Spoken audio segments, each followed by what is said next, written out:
Komal and we have Dr. Raj. Hello. Hi, How are you?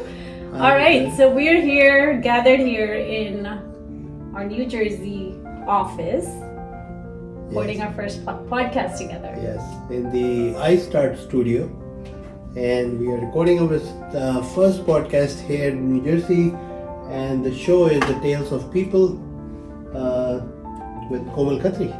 Hey, and the reason we started this is because we know everyone has a tale to tell. So today, I actually will be interviewing Dr. Raj. So let's get the show started. So Dr. Raj, welcome. How has your day been?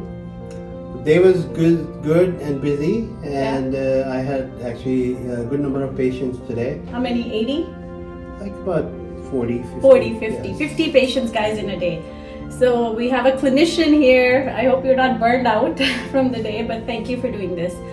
So, you're a multi-talented doctor here sitting next to me, and you specialize in pain medicine, right? You're also a leader in various other industries, including healthcare, entertainment, fashion, and much more. So, we can't wait to interview. So, let's get started with your very first question. You being a pain doctor, I'm sure when you were sort of picking and choosing this line, you had other options. Why did you choose to pick pain management as your key practice? I think pain is a very sensitive topic for a lot of people to talk about, and then it is very close to your heart, close to your body, and not everybody actually talks about it as a patient-wise. And there are different stories that I had come across with people with pain. But I think what influenced me to go in pain management was my family background. My brother was in pain management first, and then me and my sister also went into pain management. I think that was the main pusher for me to be in pain management. But I had other backgrounds, like I was in dermatology, so I used to see a lot of leprosy patients who had pain issues. I think I was just connected with the patient with pain. I could sympathize with them and just to know them better, just to get them better and provide them some relief. That's great. So I think what I heard was he got inspired by his brother and sister. So you guys get the credit for that. My story was I wanted to be a pharmacist like my sister, and I took Chem 2. And the next thing I know, I said I can't be in healthcare. Well, I'm in healthcare, but I didn't want to become a pharmacist. So that's my story. But I'm glad you followed that passion. Beyond your day job, right, you have made some significant strides in industries like entertainment, fashion, I know you do movies, food industry, and much more. Can you share your vision with us?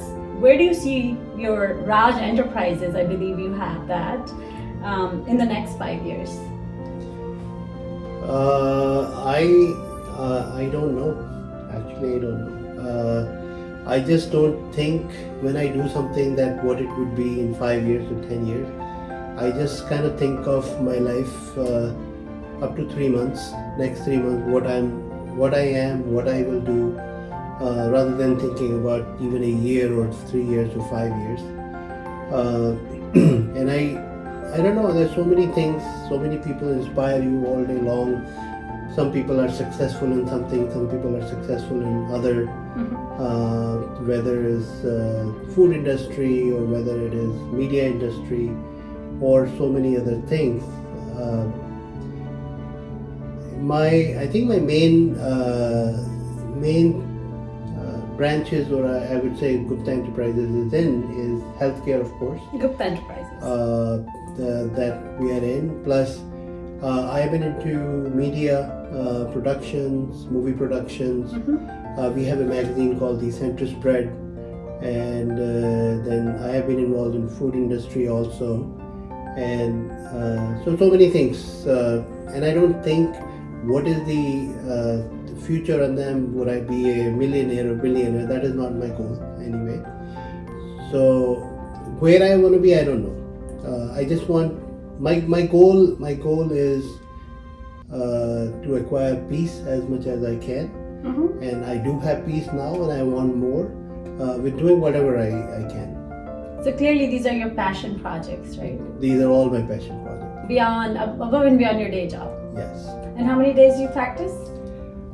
That's a sensitive thing to ask, but Okay. but I actually practice 3 days a week in my practice, and then 2 days I follow my passion along with obviously weekend. So 4 days of my other passion and 3 days of my medicine passion. Well, that's amazing, right? If, Yeah. if we can all do that, I think it'll give us peace. All right. Obviously, you seem to juggle a lot of responsibilities, right? With everything you said across different sectors. How do you manage to balance it all? I'm sure there are a lot of problems that come your way, right? Your day job plus some of the passion projects too. Yes. I have learned the more you will think about something, the more it would bother you. So I just don't think about how I will do something. I just keep doing it. I just feel like your life is like the water flowing, from higher up, and it just can only go down. So that's how my life is. I just keep flowing, so I cannot go back in my past, and keep moving in my present and future. Very nice. I want to talk about your book, The Briefcase Life, which came out a few years ago, I believe. And actually, I've read it. And one thing that I loved about the book was where you talk about 7 laws. So the one I love is you are the most important person in your life, right? And you have all the reasons to be happy. Tell us all about your 7 laws. I think they're very practical in nature. So I think when I was going through my divorce process, at that time I realized the realities of life. And I noticed that, when we suffer, we have like cloud of thoughts, and we are what we think. So when we suffer, it's basically a cloud of the thoughts of suffering, right? Otherwise, we cannot really see suffering, or we cannot, we only feel that part. Mm-hmm. So I came up with 7 laws to clear up that cloud of thoughts. So if we can clear those cloud of thoughts, that means we can clear the suffering clouds. So these are 7 laws, they're a long list, but I will mention few of them. Mm-hmm. A lot of time we are trying to do things for others to the point that we ignore ourselves. Right. You know how they say in the plane, if the oxygen level is low, so you always put mask on yourself first. Correct. Then you put on on your kids. Right. So I believe in that, and that's where the second law of my book it came up, that you are the most important person in your life, and you have right to be happy. If you can be happy yourself, then only you can take care of others. Always remember that. Then a lot of people think that, why this thing happened to me, why this thing happened, So one of the law I have, which is the 5th law, is called you have 0% control in what comes to you, but 100% control on how you react to it.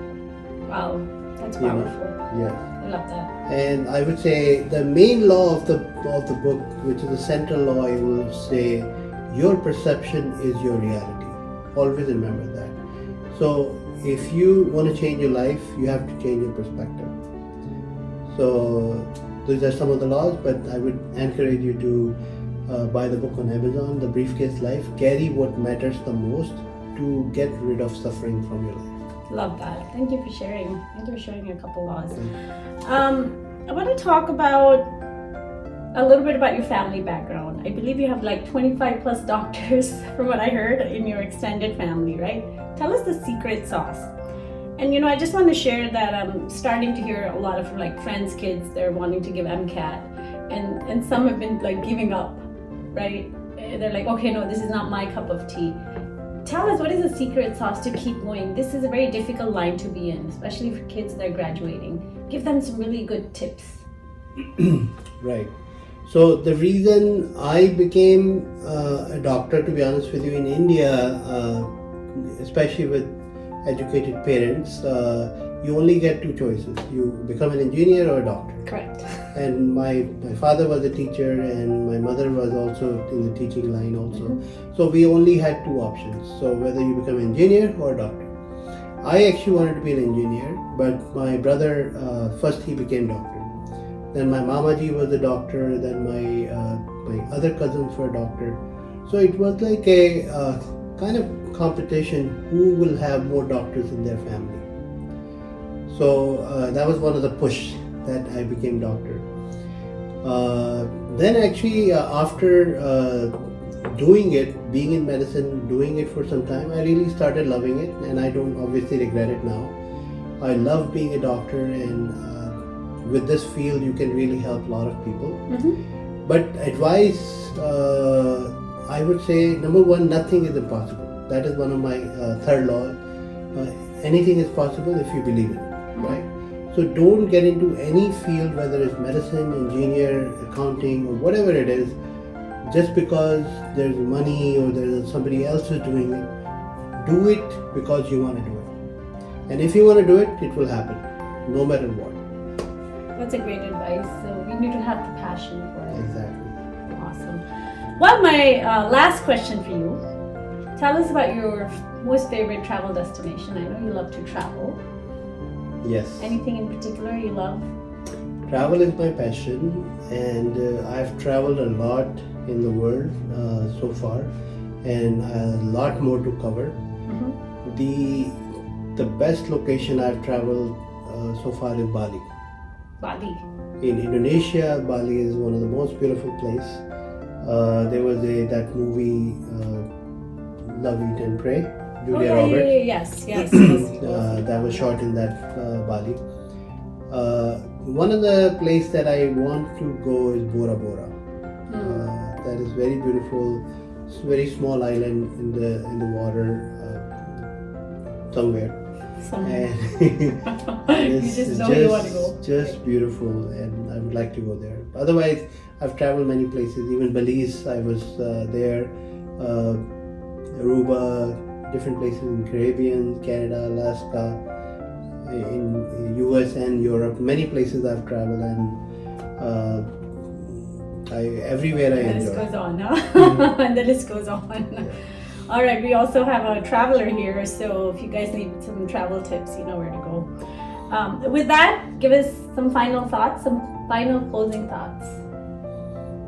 Final closing thought would be it's a tough one. It's a tough one, and and that's part of my book, The Briefcase Life.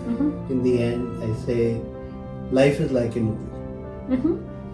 There will be good scenes and bad scenes, but in the end, what matters is entertainment. Entertainment from every scene, whether it's a bad or good, just enjoy it, just like a movie. You know, when you're sitting in a theater, even if it's a horror scene, you enjoy it to a certain extent.